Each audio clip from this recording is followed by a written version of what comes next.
Hello, this is the syllabus for the Fall 2020 English 101 class. For many of you, this might be the first experience with a college syllabus, so I want to walk you through many important parts. But first, let's get the basics down. The basics are right here at the beginning. This is English 101. My name is Andrew Hoffman. Syllabus for Reading and Composition. This is the actual technical name of our course, even though, let's be honest, most people just call it Freshman Comp. Now, normally, if we were doing an in-class course, I would have office hours and a phone number here. But because we're doing this strictly online, I only have an email. But don't distress, beyond this district email, you can also contact me through Canvas. There are one required text, which is in the second edition. It's called Monsters. There is a recommended text, which is the MLA Handbook 8th edition. It's only recommended, however, if you have never heard of MLA before, it might be a good idea to invest. It's been out for quite a while. Used copies should be pretty easy to find. But I do have a handout that is kind of a substitute, if you will, for the MLA Handbook, which will be on Canvas. The next part of the syllabus is a catalog course description. This is description that you would find if you had a catalog. Who has one of those? Again, this is available online, but I want to walk through this anyway.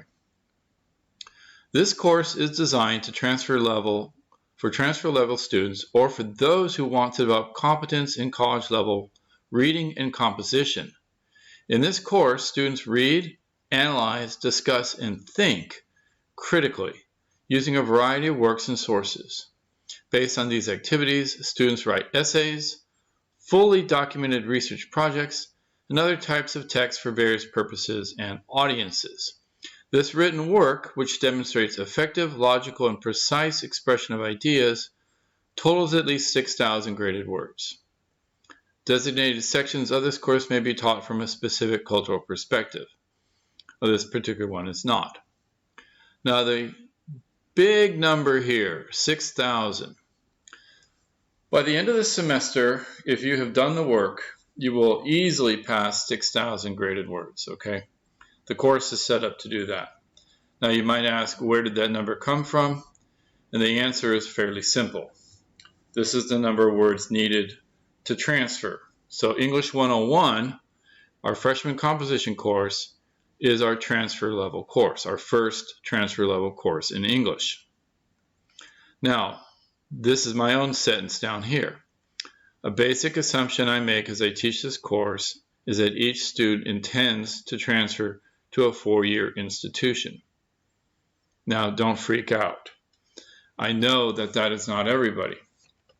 Many students take this course without any intention to transfer to a four-year college or university, and that's fine. But it is a transfer level course. And for those students who are transferring, you need to have those skills, the skills that you would have been taught if you're actually at the four-year school right now. But think of it this way. Learning how to write, read, and think at a college level is going to be helpful no matter what your academic plan is. Now the next section is a section for the deans to make themselves feel good, called Course Learning Objectives, and basically tells you in very boring language what kind of things we'll be doing. I did not write this. The next section are Course Learning Outcomes. Again, the deans make me do this. So it's in the syllabus. If you ever have a question about this, you can ask me. I'll try to answer. I don't really know what's going on with this stuff either, except that these are high-level goals of the program. Now, let's get down to some brass tacks. Things to keep in mind. And the first thing is about participation. Obviously, in an online environment, there is no such thing as attendance in the traditional manner. I'm not in a classroom, you're not there, you're not sitting at a desk, I can't call the roll sheet, okay? So basically, you participate in an online class at your own convenience. Now, that being said, there are due dates for assignments. Those are not at your own convenience, okay? And so if you start to fail to participate, if you're not participating in the discussion threads, if you're not doing assignments, if you stop participating completely for an extended period of time, defined as 2 weeks, you may be dropped. I will attempt to contact you and let you know that, hey, what's up? Where are you? Why aren't you working on the class? And you may say something like, oh, I don't want to do the class anymore. And I'll say, well, it's a good idea to drop. So that's important. If you don't respond, I will drop you. If there's a verifiable medical or legal excuse, okay, verifiable being an operative term here. You can't just say, oh, I've been sick and I didn't go to the doctor, but, you know, that's not good. You have to have a verifiable excuse. Otherwise, you can be dropped from the class, okay? Now, some very important dates that you need to be aware of. The first date is right here, August 28th. That comes up really fast, right? Really fast. This is basically the end of the second week of the semester. And what it is for is basically a schedule adjustment period where you say, okay, I want to add this class, I want to drop this class, I need this, I don't need that. And so nothing really happens during those first 2 weeks as you move around, okay? Then, after August 28th, you have until October 23rd to receive a W. Now, particularly for those of you who may be new to the college system, a W is not an F, okay? It's not a 0. It's not an F. Now, it can hurt you in certain ways if you're not making sufficient progress. In other words, are you dropping too many of your classes? That can certainly happen, okay? If you're on an athletic team, although I'm not sure we even have any teams this fall, to be honest about it, you do have to maintain a certain unit level. But probably the most important consideration for almost everybody is the consideration of financial aid. If you are receiving financial aid, in many situations, there's a condition that you be enrolled in a certain number of units. Once you fall below that number, you may no longer be eligible for financial aid, and indeed, in some cases, have to pay money back. So if you think you might be in one of those situations, you should talk to a counselor, not me, because I don't know. Talk to a counselor before dropping the class. But you have until October 23rd, which is a pretty good way down the road. But after that, you must receive a grade. Now, I put this part in bold because, well, I thought it was important. You are in charge of your own enrollment status. This includes adding the class by the add deadline and or dropping it by the drop deadline. If you stop participating without dropping the course, you may receive an F for the entire semester. So keep that in mind. It's also important that you do those 6,000 words. In other words, if you start missing assignments, it's not just that it hits you in terms of grade level. It hits you in terms of have you done the minimum required. And if it turns out that you haven't done the minimum required, even if somehow, which is unlikely, but even if somehow it wound up being a C, you still could not receive a passing grade because you haven't done sufficient work. Keep that in mind. Now, each assignment will have a specific due date and time. Okay, please make sure that you mark that. Do not be late. Deadlines are set on Canvas. Canvas knows when you turn to work in. Okay. If you have a verifiable illness or other legitimate reason to be late, please contact me. Things like family vacations and employment conflicts are not legitimate reasons to be late with work.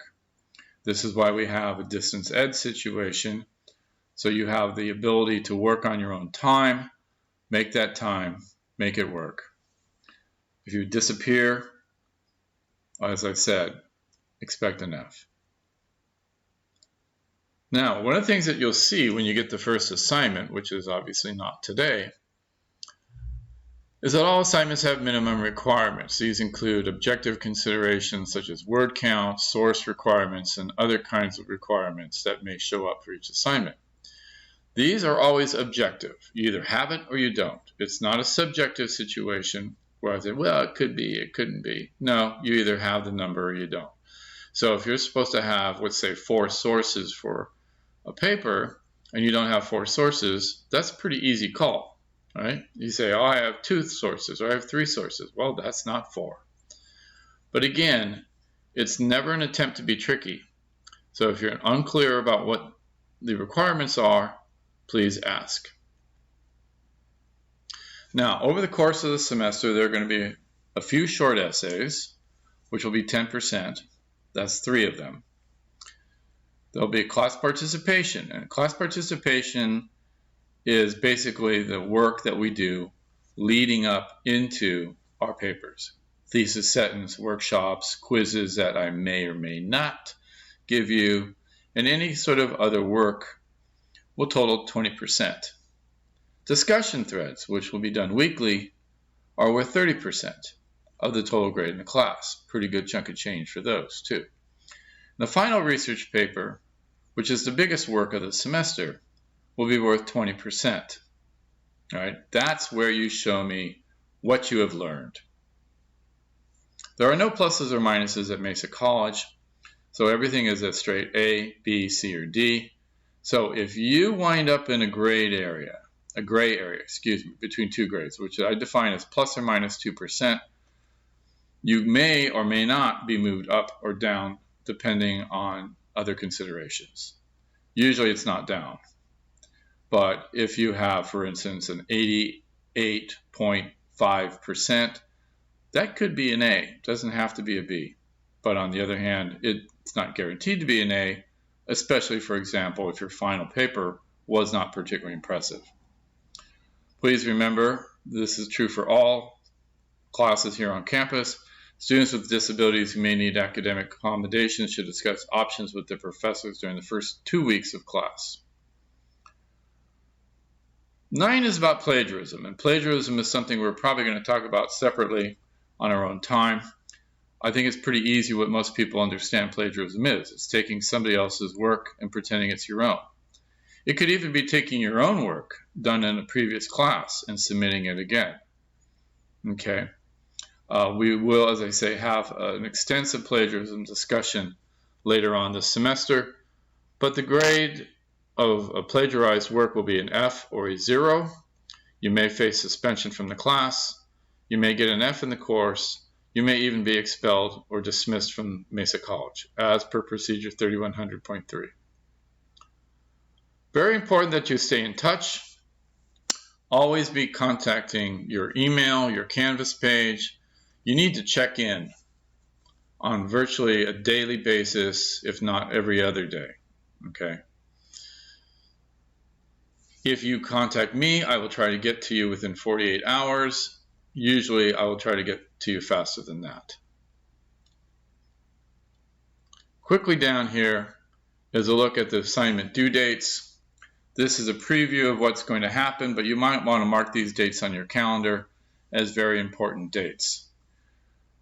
Unless otherwise noted, by the way, all assignments are due at 11:59 p.m. You have right up to midnight. So you actually have that full day. So Chapter 1 essay will be due September 14th, but you have all of September 14th to do that day, to do that assignment, okay?